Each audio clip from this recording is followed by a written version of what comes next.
বন্ধুরা, এটা চন্দ্রমল্লিকা গাছ। তোমরা দেখতেই পাচ্ছ।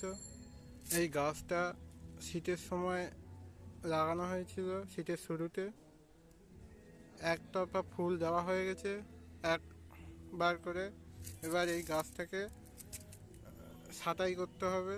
করলে এই যে তলার বড় বড় এই যে কুঁড়ি দেখতে পাচ্ছ, ছোট ছোট কষ দেখতে পাচ্ছ, গোড়া দিয়ে উঠছে, কষ বেরোচ্ছে।